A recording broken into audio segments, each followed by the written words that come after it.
जय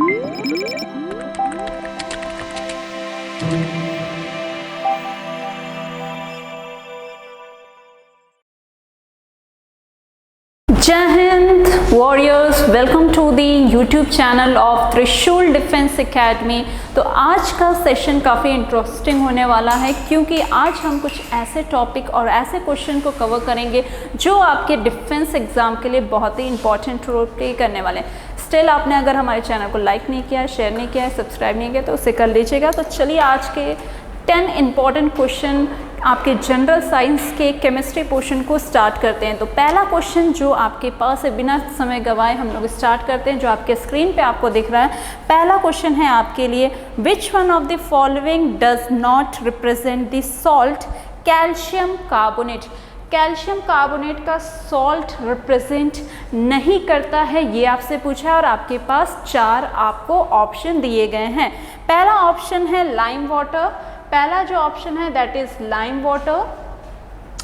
B option है आपके पास लाइमस्टोन, सी ऑप्शन है चॉक और डी ऑप्शन है आपके पास मार्बल। ठीक है, तो आपसे पूछा गया है, क्वेश्चन को बहुत ध्यान से समझना है। आपसे पूछा गया है कि इनमें से कौन सा कैल्शियम कार्बोनेट का सॉल्ट नहीं है। तो यहाँ पे आप देखिए कि जो लाइमस्टोन होता है, चॉक होता है और ये मार्बल होता है, ये सारे क्या होते हैं, कैल्शियम कार्बोनेट होता है, यानी कैल्शियम कार्बोनेट सॉल्ट होता है। बचा क्या आपका लाइम वाटर, जो जिसका फॉर्मूला होता है CaO। तो ये आपका ऑप्शन नंबर ए जो है ये सही हो जाएगा फर्स्ट क्वेश्चन का।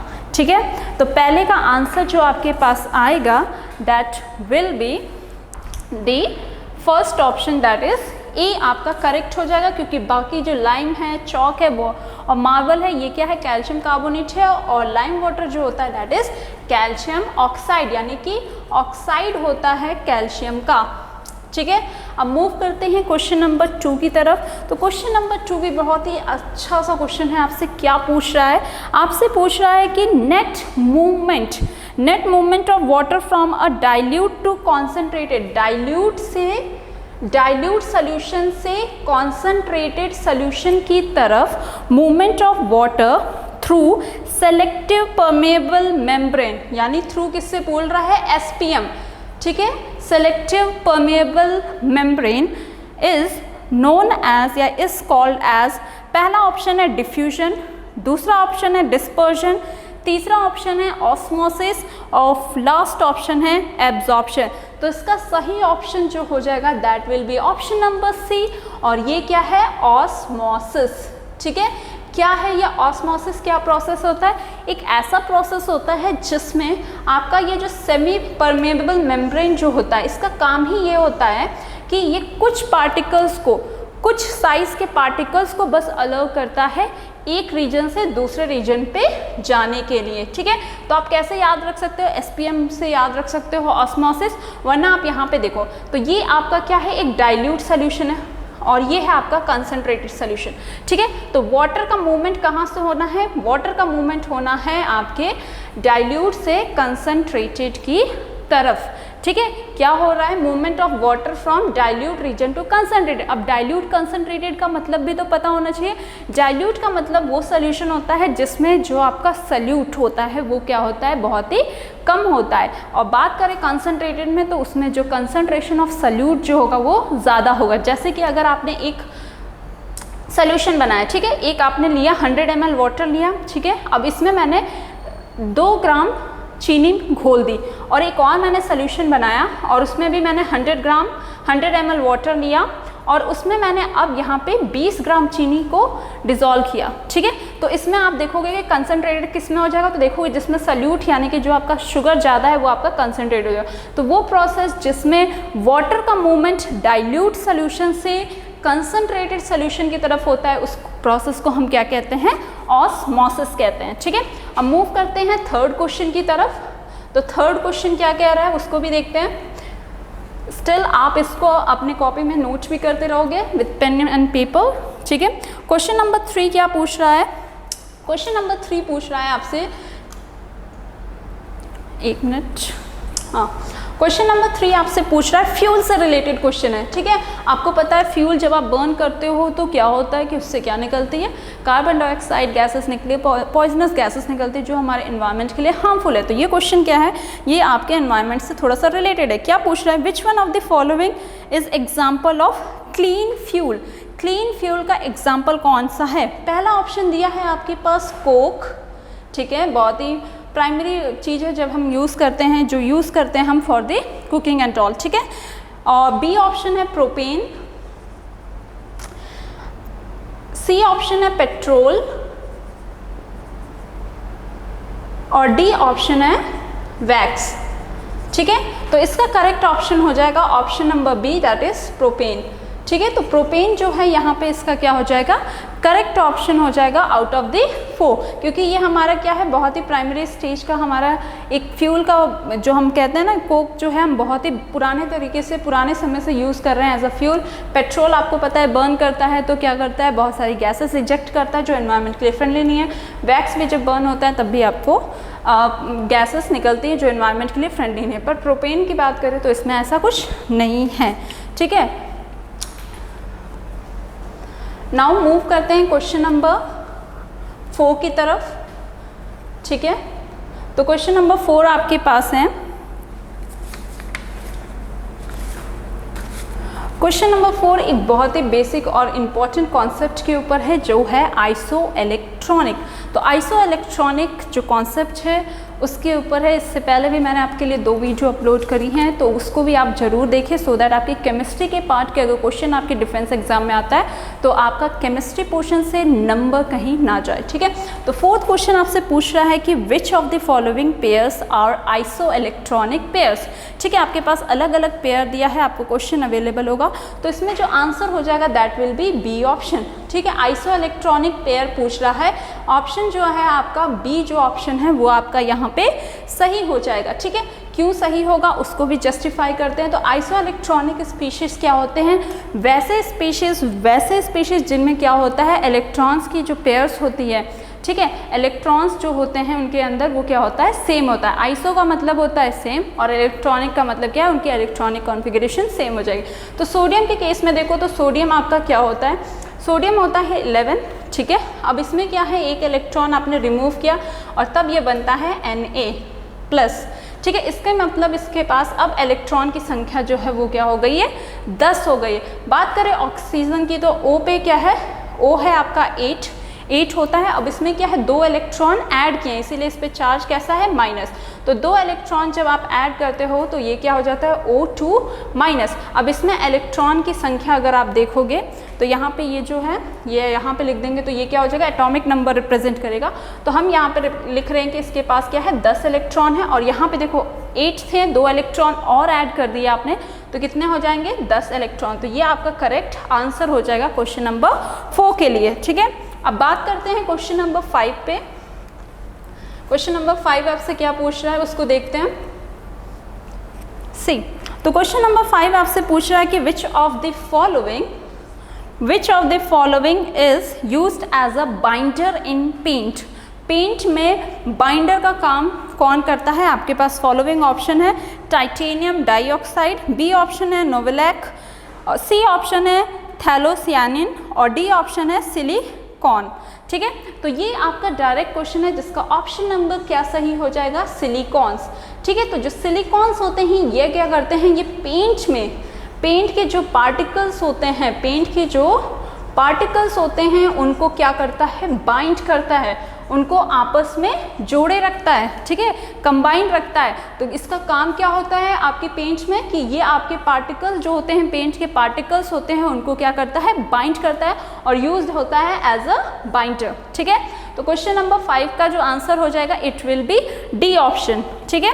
अब मूव करते हैं क्वेश्चन नंबर 6 पे, जो अगेन एक बहुत ही इंपॉर्टेंट कॉन्सेप्ट पे है, जो है आपका ऑक्सीडेशन और रिडक्शन, ठीक है। किसी भी रिएक्शन में जहाँ पे ऑक्सीडेशन और रिडक्शन साथ में होता है उसको हम कहते हैं रिडॉक्स रिएक्शन। तो क्वेश्चन नंबर 6 जो है वो आपके पास वो आपसे पूछ रहा है, स्क्रीन पे आपको दिख रहा होगा कि विच one of the following statement is not correct, कौन सा स्टेटमेंट इसमें से करेक्ट नहीं है for the given reaction. Reaction जो है वो है आपका Fe प्लस CuSO4 जो बनाएगा क्या FeSO4 प्लस Cu, ठीक है। तो आपको पता होगा यहाँ पे इसका ऑक्सीडेशन स्टेट 0 यानी एलिमेंट स्टेट में होता है तो उसका ऑक्सीडेशन स्टेट हम 0 लेते हैं। सल्फेट पे चार्ज कैसा होता है 2-, तो कॉपर पे कैसा चार्ज हो जाएगा +2, ऐसे ही सल्फेट पे -2, तो आयरन पे कैसा +2। तो आपने देखा आयरन था 0 से क्या हुआ 2 गया, इंक्रीज हुआ, इसका मतलब इसमें यहाँ पे क्या हो रहा है ऑक्सीडेशन हो रहा है। और कॉपर में क्या हो रहा है, ये देखो ऑक्सीडेशन स्टेट +2 था 0 हुआ, कम हुआ, रिड्यूस हुआ, तो क्या हो जाएगा, इसी को क्या कहेंगे रिडक्शन कहेंगे, ठीक है।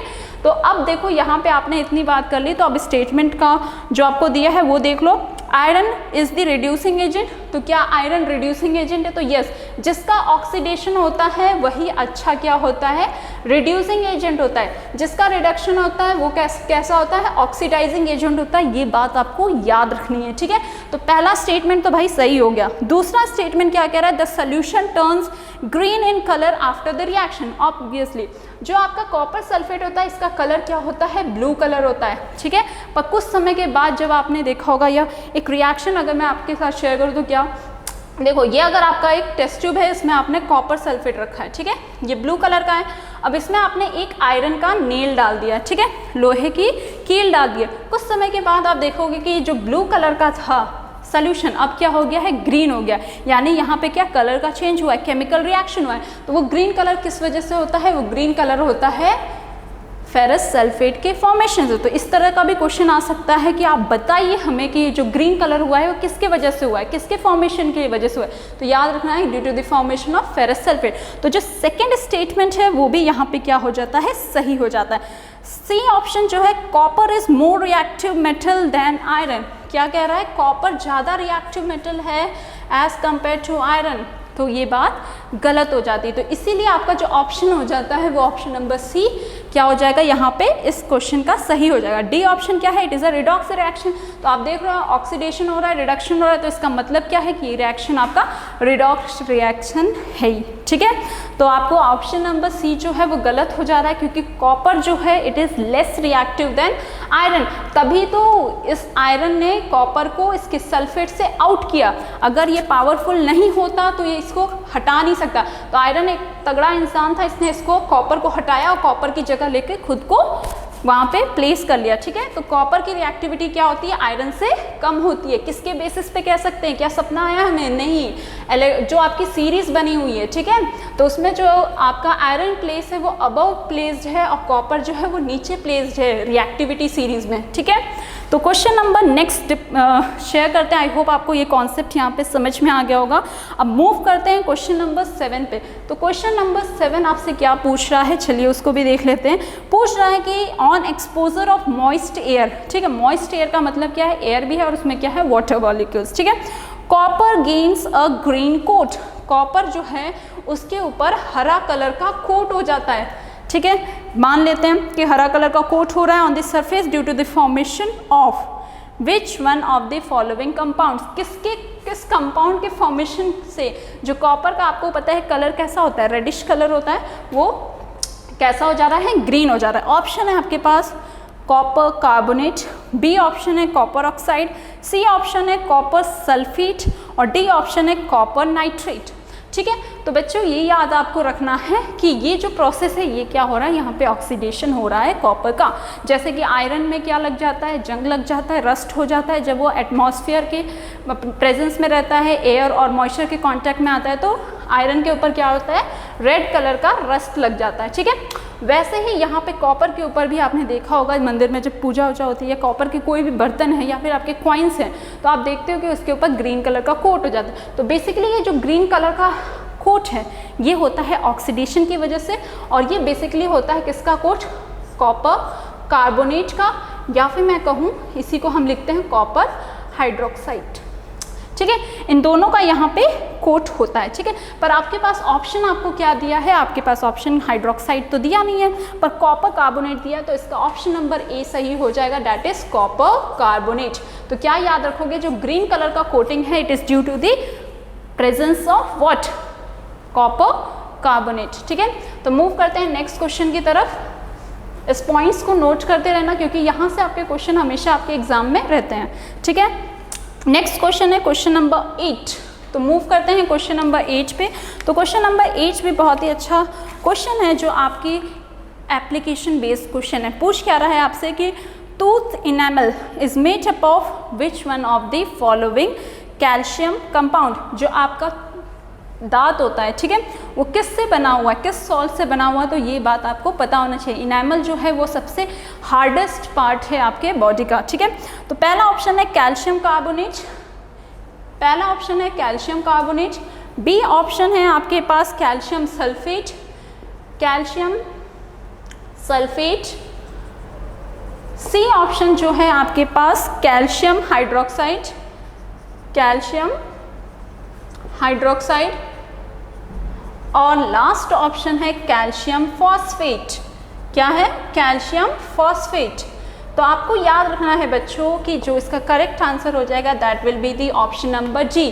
आपके जो बोन्स होते हैं, टीथ होते हैं, ये सब किससे मिलके बने हैं? कैल्शियम फॉस्फेट से बने हैं। और यही होता है क्या कि जब आपका मुंह में, जो आपका मुंह है अगर वो थोड़ा सा एसिडिक हो जाता है, तो ये क्या होता है, यही इनेमल क्या होता है, धीरे धीरे करोड़ होने लगता है और आपके दांतों का जो स्ट्रॉन्गनेस है वो धीरे धीरे कम हो जाती है, ठीक है।